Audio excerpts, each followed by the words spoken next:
श्री कृष्ण कन्हैया लाल की जय। श्री निजानंद स्वामी की जय। श्री प्राणनाथ प्यारे की जय।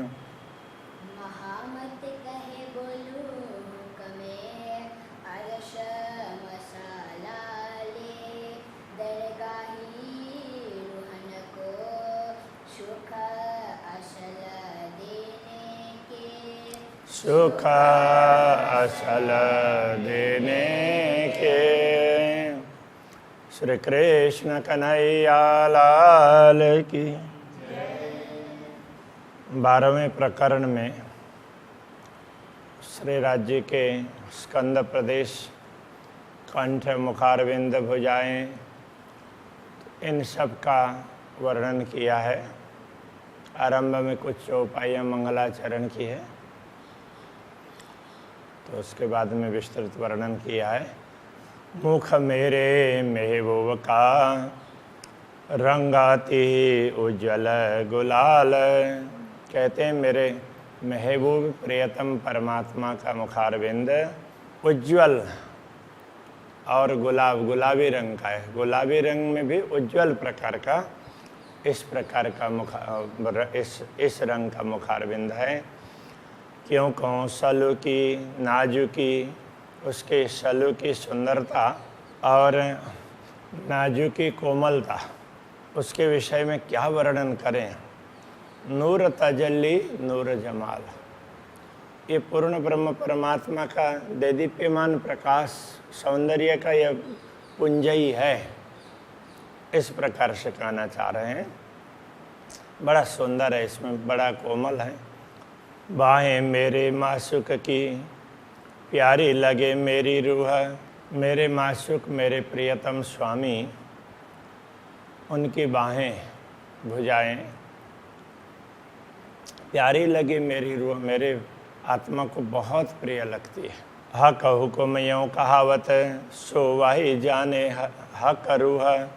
श्री राज्य के आदेश से ही ये पता चलता है कि वो कहलाता है कि जो पूर्ण ब्रह्म परमात्मा की अंगनाएं हैं, उनको ही इस बात की समझ पड़ती है।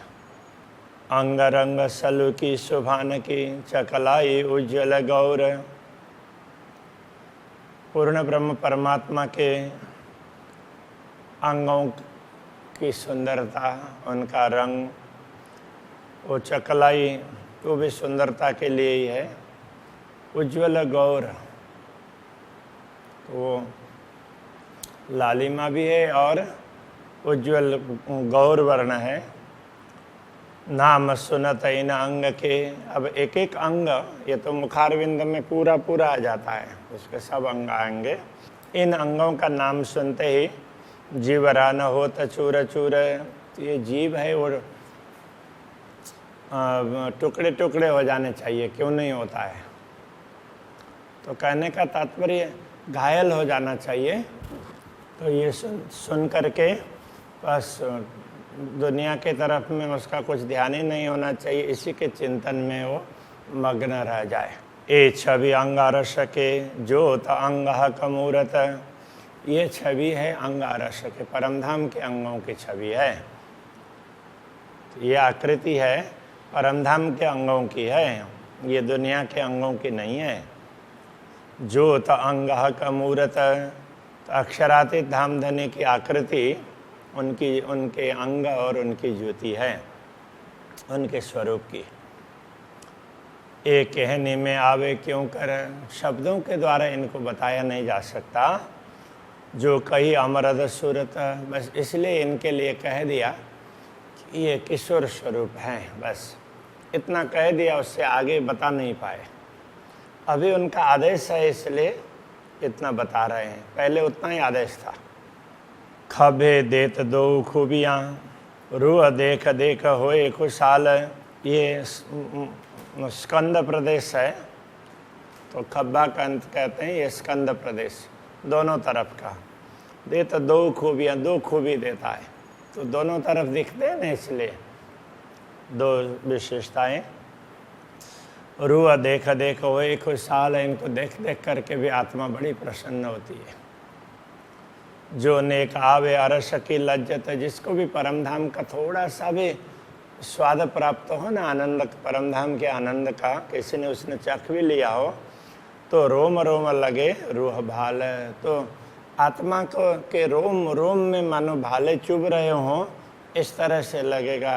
तो इसको ये भाले चुभने से तो पीड़ा होती है, तो जब तक ये नहीं दिखाई देंगे, ये स्वरूप, इन अंगों के दर्शन नहीं होंगे, तब तक उसको पीड़ा होगी। तो ये इनके दर्शन होते ही आनंद का अनुभव होगा। खबे मच्छे कोनियाँ और कलाइयाँ कांडन। तो खबे ये स्कंद प्रदेश, उसके बाद में ये पूरे भुजा, तो इनको वो उसमें बोलते हैं। तो फिर भी तो ये मच्छे कहने से तो यहाँ से यहाँ कोनी तक का भाग, और कोनियाँ फिर ये कोना, और कलाइयाँ कांडन तो कलाई का भाग है, और ये तो यहाँ का ये मणिबंध इनका भाग है। पहुँचे हथेली अंगूरी, पहुँचा करपृष्ठ और हथेली करतल, और अंगुलियाँ नूर क्यों कहूँ नखन और नख, इन सब की शोभा, इनसे निकलने वाला प्रकाश, इसकी क्या बात करें। प्रकाश के माध्यम से पता चलता है कि ये नख हैं, ये अंगुलियां हैं, तो ये हथेली की तरफ का भाग है, ये पीछे का भाग है। तो वो प्रकाश से, प्रकाश के कारण ही स्वयं प्रकाश, उसमें से प्रकाश निकलता है, तो उसमें से दिखाई देता है। जैसे दुनिया में तो क्या है कि कोई भी वस्तुएं जड़ है, प्रकाश फेंकने पर उसमें दिखाई देता है। तो परमधाम में सर्वत्र प्रकाश है,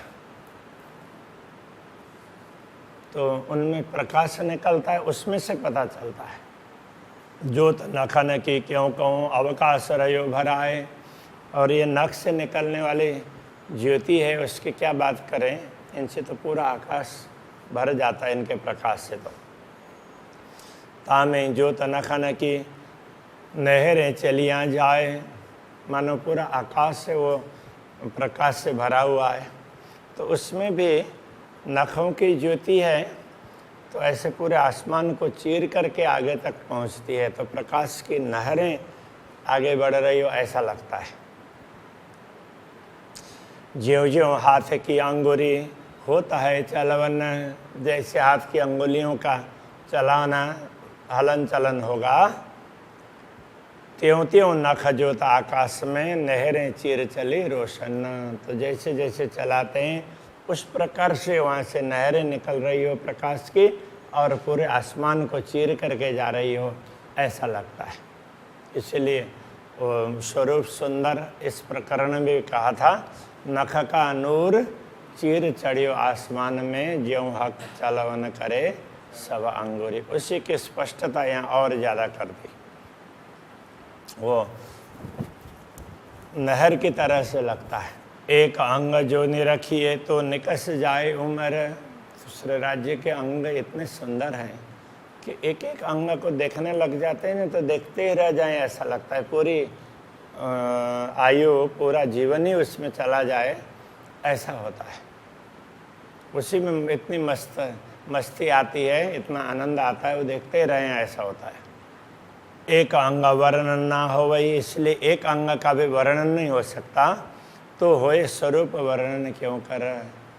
तो जब एक ही अंग का वर्णन नहीं हो सकता तो पूरे स्वरूप का वर्णन कैसे हो सकेगा। इसलिए शास्त्रों में इतनी स्पष्टता नहीं हुई है। इसका कारण यही है कि वो शब्द वर्णन हो ही नहीं सकता, शब्द बहुत सीमित हैं। इसलिए हाँ है, परमात्मा है, वो युवा हैं, किशोर स्वरूप हैं, अलग अलग स्थानों में अलग अलग तरीके से समझाया।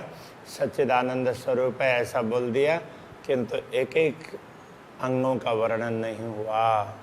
अति गौर हस्तकमल, अति नरम, अति सलूक। अब हस्तकमल की बात करेंगे तो इनमें गौरपन है, उज्ज्वलता है, और अत्यंत नरम है, कोमल बड़े ही कोमल। अब दुनिया में तो कोमलता अंगों में देखेंगे तो बच्चों के लगते हैं, तो उससे भी ज़्यादा कोमल। वो तो एक उदाहरण के लिए बहुत ज़्यादा कोमल, और सलूक उसमें सुंदरता भी बहुत ज़्यादा है। ये हस्त चकलाई देख के, अब ये हाथ की ये चकलाई तो एक प्रकार से आभा, इसको देखते हैं तो जीवरा होता नहीं टूक टूक, ये देख करके ये जीव है तो वो टुकड़े टुकड़े होना चाहिए। कहने का तात्पर्य ये है कि उसको शरीर में रहते हुए पीड़ा होनी चाहिए, और शरीर को छोड़ करके तो परमधाम में जागृत होकर के इन दृश्यों को देखना चाहिए, इन अंगों को। कांडे कलाई कोनिया, और फिर वापस लौटते हैं। कांडा कलाई तो ये सब मणिबंध और उसके ये भाग है, तो ये पूरा यहाँ से लेकर के यहाँ तक भाग है, तो उसके लिए ये कह रहे हैं। कोनिया तो कोना ये, और इन अंग रंग सलूक, इन अंगों में अंगों के रंग की सुंदरता अब क्या बताएं। फिर मच्छे खब्बे लग देखिए, फिर पूरा ये भुजा, पूरी भुजा और स्कंद प्रदेश तक देखें।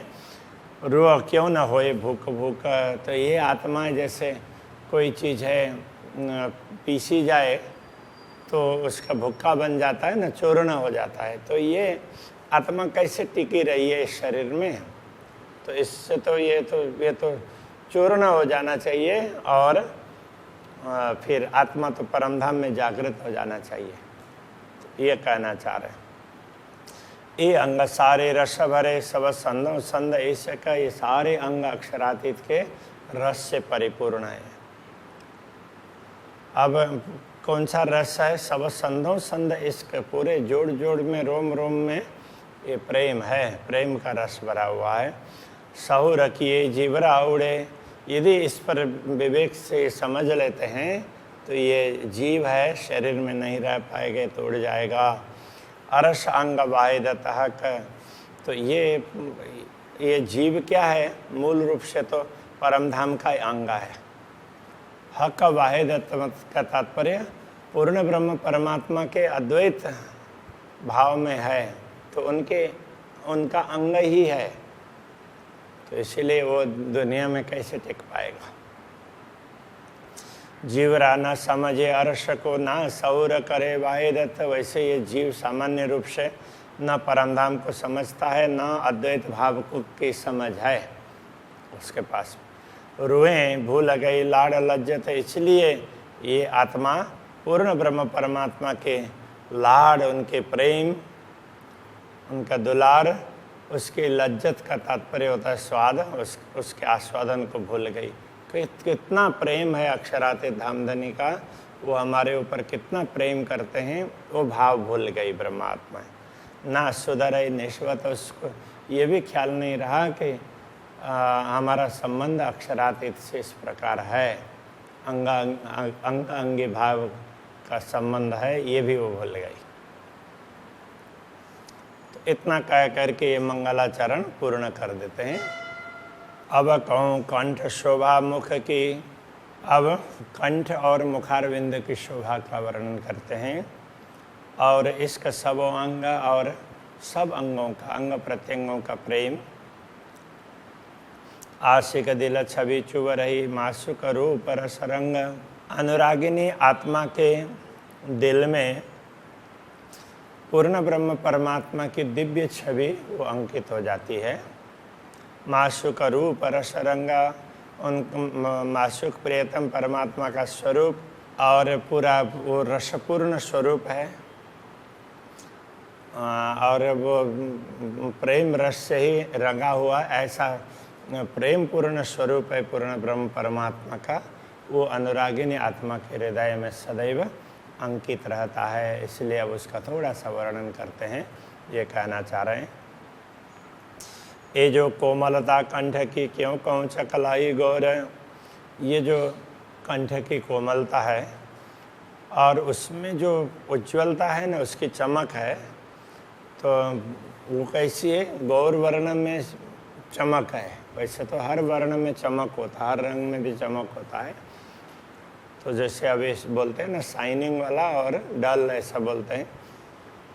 तो ये यहाँ चमक की बात कर रहे हैं। नेक कया जात ख्वाब में जो हक दिया सहूर। पूर्ण ब्रह्म परमात्मा के अंग का थोड़ा सा वर्णन किया गया है इस दुनिया में। वो भी पूर्ण ब्रह्म परमात्मा ने समझ दी है, विवेक दिया, ज्ञान दिया, तभी ये सब वर्णन हो रहा है।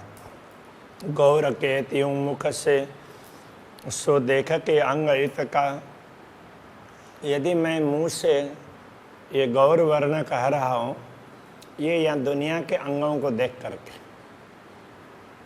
दुनिया को देख करके अभी क्या बताया जाए, तो इस हिसाब से ये देख करके बताया है। ए जुवा दृष्ट तफना की, बताने वाली जुवा ये भी दुनिया की है, नश्वर है। और दृष्टि है देखने वाली, ये भी नश्वर है। शोभा क्यों कहे कंठ बका, और अक्षराते धांधनी का कंठ है वो अखंड है, उनकी शोभा का वर्णन ये जिह्वा कैसे कर सके। कंठ गौर कई सुख देवही, गौर कंठ है तो वो कई प्रकार के सुख उसमें से प्राप्त होते हैं। दर्शन से बड़ा सुंदर लगता है तो उससे बड़ा आनंद आता है। जो कछुक खोले रुआ नजर, आत्मा अंतर की दृष्टि खोल करके देखे तो ये सब अनुभव हो जाएगा। सो होता हक के हुक्म जिन्होंने करी नजी का फजर। ये सब वर्णन तो अक्षराते धामधनी के आदेश से ही होता है। तो उसने क्या किया है, तो ये ब्रह्म ज्ञान के प्रभात को निकट ला दिया। ब्रह्म ज्ञान का प्रभात हो गया, इसलिए ये सब वर्णन हो रहा है। ए जो लज्जत लाड़ की सो भी हुई हाथ ईजन। जो लाड़ लज्जत की बात करते हैं, अक्षराते धामधनी कितना प्यार करते हैं ब्रह्मात्माओं को, तो उसके आस्वादन की बात करते हैं, तो वो वर्णन भी अक्षरातीत के आदेश के अधीन है। वो चाहते हैं तब हो रहा है, बाकी हमारे बलबूते में से ये होने वाला नहीं है। जिन निश्वतें बेशक कही ताए क्यों न आवे लज्जत तन। जिनका निश्वत संबंध निश्चित रूप से बताया कि ये ब्रह्मात्माओं का संबंध अक्षरातीत के साथ में है, ये निश्चित रूप से बता दिया, तो ब्रह्मात्मा के द्वारा वर्णन क्यों नहीं हो सकता, उसको ये स्वाद क्यों नहीं मिलेगा। वो तो अनुभव करेगी और वर्णन करेगी। ना तो बेशक जब निश्वत तब रूह क्यों करे फरामोश। अन्यथा जब अक्षरातीत की अंगना है, ऐसा संबंध है, तो उसको ये फरामोशी भूल होने की आवश्यकता ही नहीं है। वो विस्मृति की, उसको तो विस्मृति होनी नहीं चाहिए। किंतु ये देह जो सुपन की छिन में उड़ावे हक जोश। तो अब ये तो स्वप्न का देह है, अक्षरातीत धामधनी ने किसी विशेष उद्देश्य के लिए दिया है। तो वो जैसे ही हम जागृत हो जाएंगे, हमें पता चलने लग जाएगा, तो किसी भी समय उसको उड़ा देंगे। वो जब चाहेंगे वो उड़ा देंगे और धाम में जागृत करेंगे।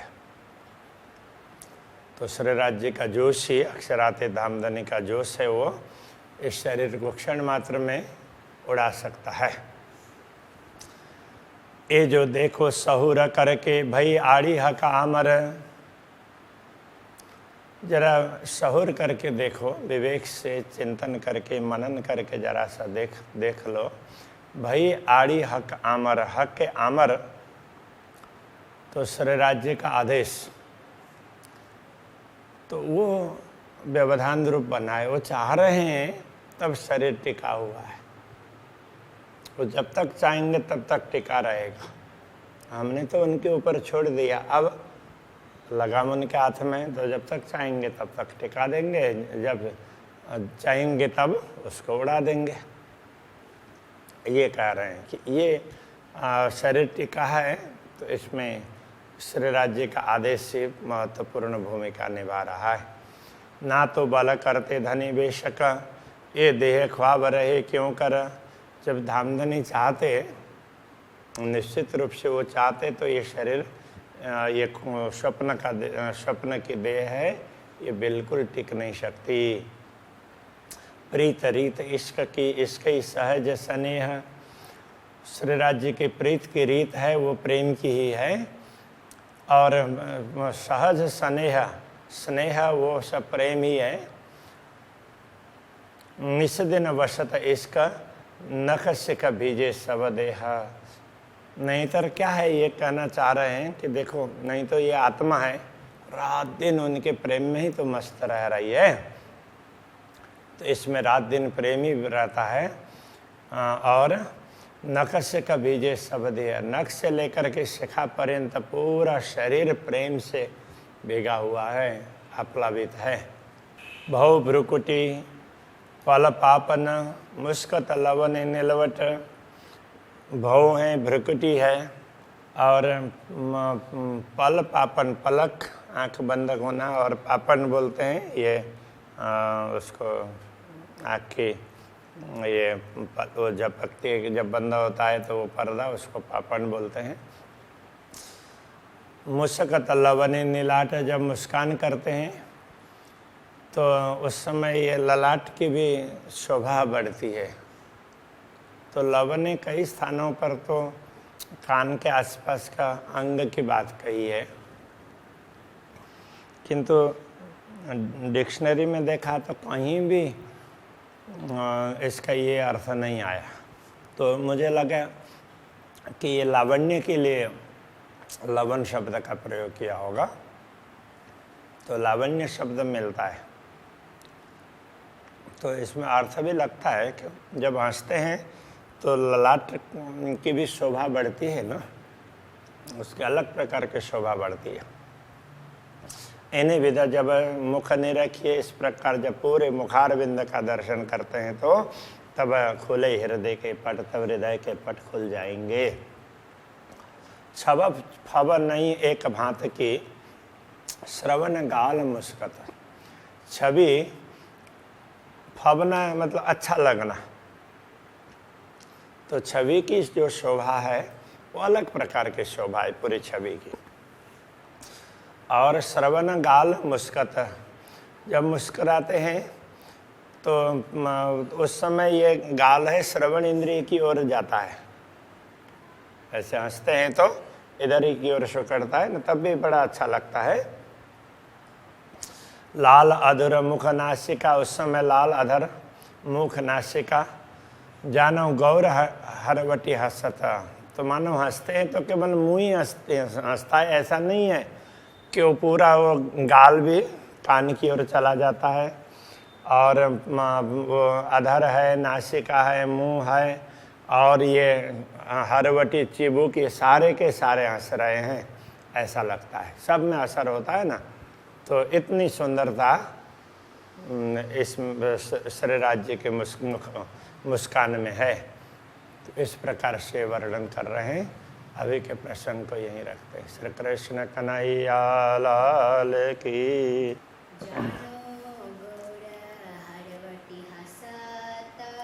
जानो गौर हरवटी हंसत,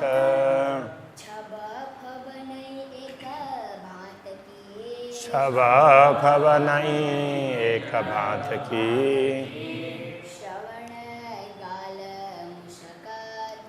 श्रवण गाल मुस्कत, लाल अधर मुख नासिका। लाल अधर मुख नासिका। जानो गौर हरवटी हंसत, जानो गौर हरवटी हंसत। जानो गौर हरवटी हंसत। जानो गौर हरवटी हंसत। कन्हैया लाल की।